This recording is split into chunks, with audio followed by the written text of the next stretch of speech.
Ovo je nešto što ćemo imati prilike sada proživjeti na jedan specifičan način, da ćemo proći kroz svoje naselje u ime Oca i Sina i Duha Svetog.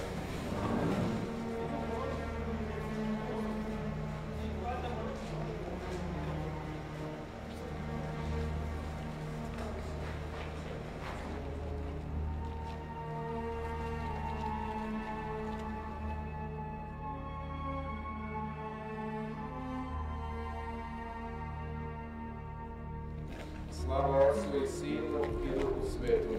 Kako bjaše na početku, tako i sada i vazda, i u vijeke vjekova.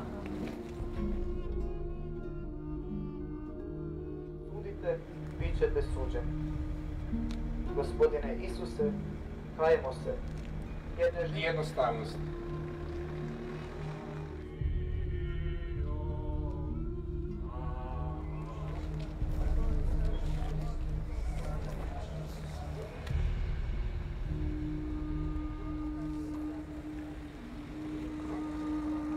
O moj Isuse, oprosti nam naše grijehe.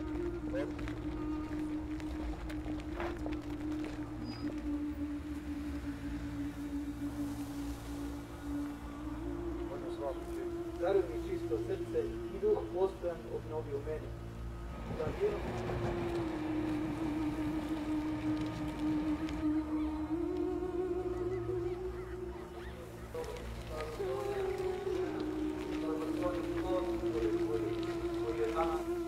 slava Otcu i Sinu i Duhu Svetom.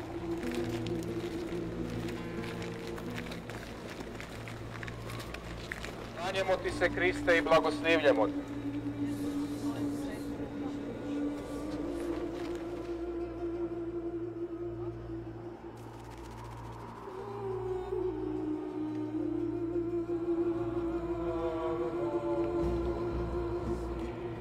Klanjamo ti se, Kriste, i blagoslivljamo te.